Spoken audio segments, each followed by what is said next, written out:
네, 오늘의 남북 협상 그리고 앞으로의 전망, 왕선택 통일 외교 전문 기자 해설을 좀 더 듣겠습니다. 어서 오십시오. 네, 안녕하세요. 안녕하십니까. 오늘 긴박하게 진행된 모양이군요. 네, 그렇습니다. 아까 황혜경 기자 리포트가 있었습니다만 대표단 명단 우리가 북쪽에 제시를 했고요. 네. 이제 북쪽의 답변도 기다리긴 했는데 오늘은 오지 않았고 이제 내일도 이제 연락사무소를 열기로 했기 때문에 네. 아마도 내일 북한의 명단이 오지 않을까 이렇게 예상이 됩니다. 네. 우리 쪽 명단은 조명균 통일부 장관은 어느 정도 예상됐었던 것이고. 그렇습니다. 예. 이제 북쪽에서는 아마도 조국평화통일위원회 리선권 위원장이 나올 것이다라는 이제 전망이 있었고, 우리는 이제 조명균 통일부 장관을 예측했는데 우리 예측대로 그렇게 됐던데, 다만 이제 천혜성 통일부 차관이 포함된 것은 예상 밖입니다. 그래서 왜 그럴까 했는데 이제 통일부의 설명은 앞으로도 계속해서 대화를 진행해 나갈 경우에 어떤 그 책임 있는 당국자가 계속해서 키를 잡는 예. 그런 문제 때문에 들어갔다 이렇게 설명을 하고 있습니다만, 네. 기본적으로 원래 통일부 장관과 차관은 나눠서, 그러니까 통일부 이제 남북 대화를 하면 예. 현장도 중요한데 서울에서 상황실에서 이제 상황을 관리하는 그 CP라고 하죠. 상황실 관리가 사실 더 중요하거든요. 예. 그래서 통일부 장관과 차관이 이것을 교대로 하게 되어 있는데, 이제 두 분이 다 현장에 나가면 이제 상황실장을 누가 할지 예. 이런 것들이 문제가 될 수 있지만, 예. 그거보다는 오히려 이제 다음 이제 계속해서 이어질 수 있는 남북회담을 준비를 해서 천혜성 차관이 앞으로 굉장히 역할을 많이 할 거다 이런 네. 것을 보여주는 그런 상황입니다. 천혜성 차관이 과거에 그 남북회담에 대표로 참석한 적이 있었던 사람이죠. 물론이죠. 천혜성 차관, 뭐 조명근 장관은 물론이고 천혜성 차관도 역시 남북 대화에 관한 한 우리나라에서 가장 경험이 많습니다. 네. 문체부의 노태강 차관도 포함됐다. 차관이 네. 두 명이 포함된 거군요. 그렇습니다. 차관이 두 명인데 이 이제 회담 자체가 올림픽 참가 문제이기 때문에 네. 문화체육관광부 그리고 올림픽 기획 조직위원회 기획사무차장 이런 분들이 포함이 된 것인데, 이것은 굉장히 예측 가능한 일이죠. 예. 일정이 지금 좀 촉박한 거죠.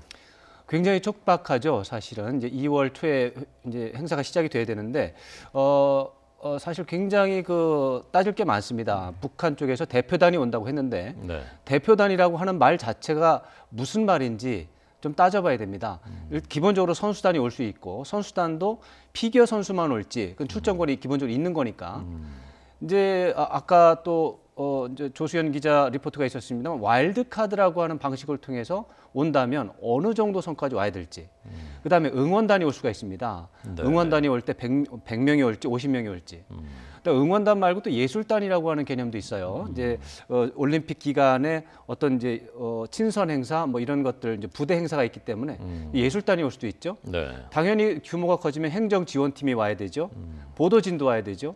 이런 것들까지 어디까지 몇 명이나 올지 어떻게 올지 이런 거를 좀 봐야 되고, 거기에 따라서 이게 이제 남북이 굉장히 좀 적대 관계에 있으니까, 이제 네, 민감한 관계에 있으니까 경호 문제가 제일 큰 문제입니다. 경호 문제가 안전을 유지를 좀 해야 되죠.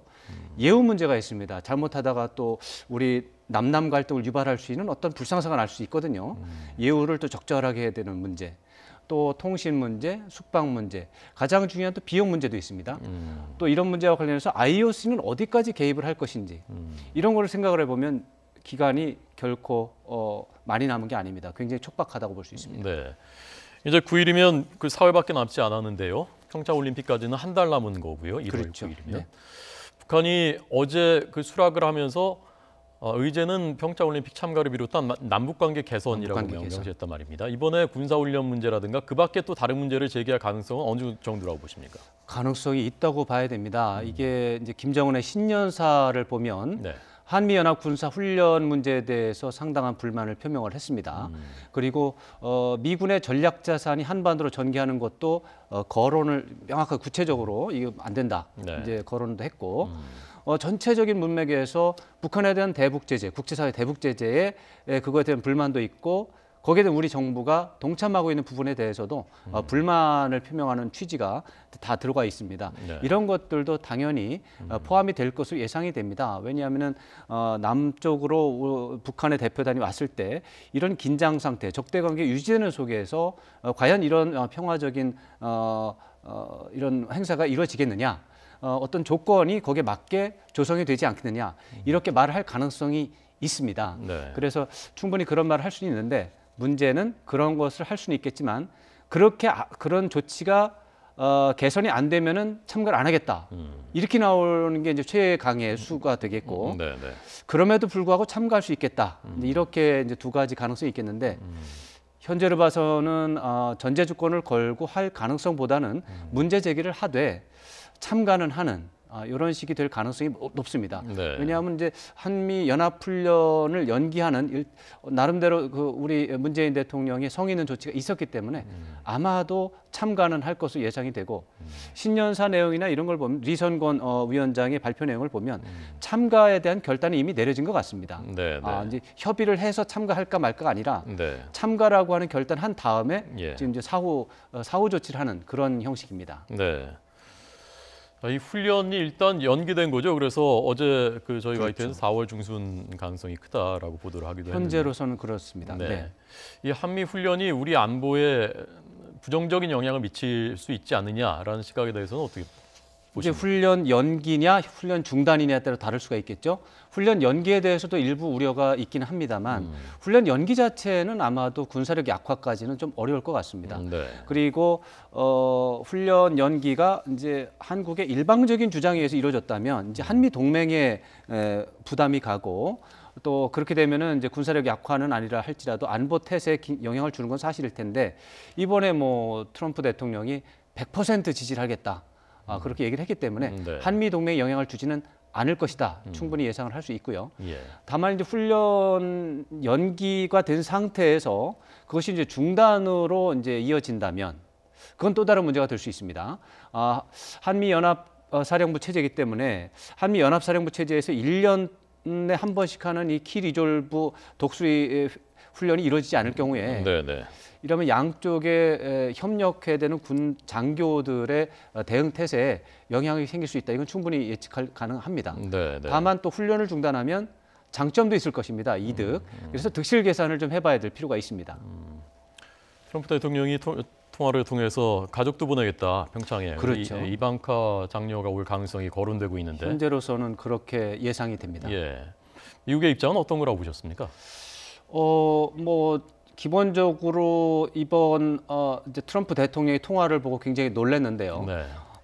그렇지만은 미국의 대북 정책이 기본적으로 최대 압박과 관여라고 하는 두 가지가 동시에 돌아가고 있다는 것을 좀 이해할 필요가 있습니다. 네. 대체적으로 이제 최대 압박 부분에만 이제 관심이 많이 가고 흔히 이제 제재와 압박 중심으로 북한을 대하고 있다. 이렇게 이제 다들 이해를 하고 계시지만 네. 실제로 그 틸러슨 장관의 이제 발언이라든가 조셉 윤 대표의 발언 이런 것들을 보면 여전히 북한과의 대화 가능성, 대화를 통한 문제 해결 가능성, 또 외교적 협상이 우선이다라고 하는 이런 원칙을 계속 반복적으로 얘기하고 있기 때문에 네.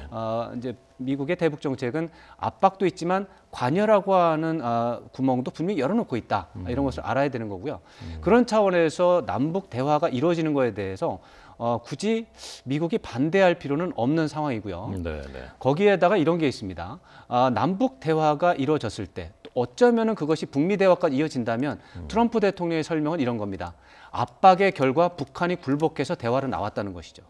이번에도 그런 취지의 발언을 했습니다. 역시 북한에 대해서 압박을 하니까 북한이 못 견디고 이제 대화를 통해서 뭔가를 해결책을 출구를 열기 위해서 대화의 테이블로 나온 게 아니냐 네. 이렇게 말을 한 것이고 이에 대해서 문재인 대통령도 긍정적인 호응을 한 것이죠. 이런 것을 보면 미국의 대북 정책은 기본적으로는 압박과 제재를 통해서 북한을 이제 몰아가는 모습을 보여주지만 동시에 대화를 통해서 유인책을 통해서 결국에는 비핵화라는 최종 목표를 달성한다. 네. 이런 것도 동시에 가고 있다는 것 이번에도 다시 한번 확인할 수 있습니다. 예. 문 대통령이 어제 유약하게 대화만 추구하진 않겠다라는 네. 발언은 어떤 맥락입니까?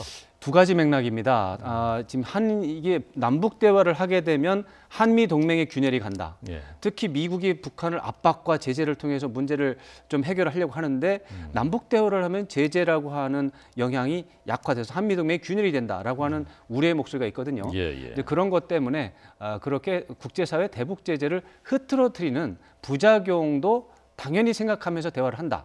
걱정하지 마시라 하면서 미국을 향한 그런 안심하는 한미 동맹 균열을 이제 예방하는 그런 메시지가 있고요. 예, 예. 다른 하나는 남남 갈등에 대한 예방 조치라고 봐야 됩니다. 이제 보수 진영 쪽에서는 아무래도 문재인 대통령에 대해서 의심하는, 걱정하는 그런 게 분명히 있죠. 그런 거에 대해서 남북 대화를 한다고 해서 북한의 요구대로만 끌려가는 것이 아니다. 우리도 나름대로 문재인 대통령 나름대로 한미 동맹 또 한중 관계, 남북 관계 전체적으로 생각을 해가면서 네. 잘 가고 있다. 보수 진영의 목소리도 충분히 듣고서 간다라고 하는 메시지를 우리 보수 진영한테 제시함으로써 예. 남남 갈등이 발생할 수 있는 소지를 최소한을 죽이려는 예방 조치가 되는 것이죠. 저는 이런 조치들은 매우 사려 깊은 조치다. 예. 남북 대화를만 보고 열심히 달려가다 보면 미국 쪽에서도 우려하고 또 남쪽의 보수 진영도 우려하고 그런 우려가 결국에는 발목을 잡으면서 남북 대화를 그냥 이제 수포로 돌아오게 만드는 사례가 많았거든요. 이런 식의 노력은 반드시 병행하는 것이 맞고 그런 차원에서 저는 긍정적이라고 평가합니다. 예. 그 관련해서 미국 백악관에서 한미 정상 통화 브리핑에서 과거의 실수를 반복하지 않는다는데 두 정상이 합의했다라고 발표했는데 그것이 우리 쪽에선 빠졌고 그렇죠. 100% 지지한다 문 대통령을 라는 부분이 미국 쪽의 백악관 쪽의 서면 발표에서 빠졌고 그건 어떻게 된 겁니까? 그렇죠. 이제 이 30분 동안 두 정상이 통화를 하셨습니다. 예. 그런데 이 양쪽의 발표문은 축약된 형태죠. 축약할 때 100개의 포인트가 있으면 한 10개 정도 양쪽에서 편한 대로 가져가는 것이죠. 네, 그랬을 때 이제 우리 청와대에서 판단할 때 중요하다고 생각하는 것과 백악관에서 생각할 때 중요하다고 생각하는 좀 다를 수가 있습니다. 특히 미국의 청중들은 한국의 청중들과 또 성격이 다르고 기대하는 것이 다르죠. 네. 아까 말씀드린 대로 트럼프 대통령은 미국의 오디언스, 청중들에 대해서 북한을 압박했더니 결국 북한이 굴복해서 나왔다라고 선전하는 그런 포인트가 좀 필요할 수 있습니다. 그런 차원에서 그쪽에 조금 더 관련이 있는 부분을 제시를 한 것이고 그렇다고 볼 때 충돌하는 것이 아니고 이제 서로의 강조점이 달랐다, 방점이 달랐다 이렇게 해석하는 것이 맞을 것 같습니다. 네. 황선택 통일 외교 전문 기자의 설명 듣고 있습니다. 마지막으로요. 네. 20년 동안 남북회담, 남북 관계를 취재하셨지 않습니까? 네.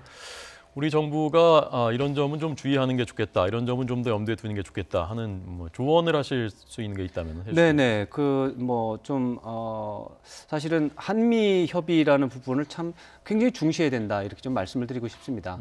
노무현 대통령 시기 또 김대중 대통령 시기 그 당시엔 조지 W 부시 대통령 행정부가 있었고 그때 한미 간의 협의가 잘 안 돼서 그것이 결국에 남북 관계 부담으로 된 적이 있습니다. 그렇기 때문에 한미 간의 협의를 계속해서 관리를 해야 되고 지금 이제 트럼프 대통령의 100% 지지 발언 아주 좋습니다. 그런 식의 노력은 계속하는 게 좋고요. 지금 이제 잘 드러나진 않는데 한중 소통도 굉장히 중요합니다. 한미 관계는 긴밀한 협의가 필요하고 한중 간은 긴밀한 소통이 필요합니다. 네. 이제 한미 관계, 한중 관계 좀 다르기 때문에 한중 관계, 중국에 대해서 우리가 남북 간의 대화를 어떻게 하고 있는지 계속해서 소통하는 노력이 필요합니다. 결국에는 한미, 한중, 남북의 대화 키를 우리가 쥐고 있으면서 동시에 북미 대화, 북중 대화가 병행이 돼야만 우리가 원하는 좋은 그림이 나오는데 북중 간에 문제가 생기잖아요. 결과적으로 또 안 됩니다. 북미 간의 대화가 안 되면 그것도 안 됩니다. 그래서 한중 간에도 소통이 필요하고 제가 요즘에 볼 때 이제 다 좋기는 한데 통일부의 역할이 조금 아직은 좀 미약한 것 같습니다. 네. 남북 대화에서는 역시 통일부가 주도적인 역할을 하는 게 좋은데 아직까지는 문재인 대통령과 청와대 중심으로 남북 대화라든가 이런 문제들이 지금 진행이 되고 있거든요. 앞으로 남북 대화를 하면서 문제가 생길 수 있습니다. 예상치 않은 장애물이 생길 수가 있거든요. 그럴 때 청와대가 주도하고 문재인 대통령이 주도한 상태에서 장애물이 생기면 문재인 대통령이 그 책임을 떠안아야 됩니다.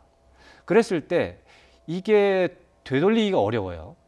근데 예를 들어서 통일부 장관이나 통일부 차관이 협상 대표를 하고 문제가 생기면 아주 극단적으로만 해서 통일부 장관을 갈아버리면 됩니다. 네. 근데 이제 문재인 대통령이 현재 직접 지휘를 하고 있는 상황이기 때문에 이런 상황은 제가 볼 때는 좀 너무 위험하기 때문에 문재인 대통령과 청와대의 역할은 가능하면 뒤로 좀 물러서고 통일부 장관이 주도하는 형태로 이동시키는 이런 것들은 앞으로의 여러 가지 상황을 고려했을 때 매우 필요한 조치다. 저는 좀 그런 것들은 좀 조언하고 싶습니다. 네, 알겠습니다. 잘 들었습니다. 고맙습니다. 네.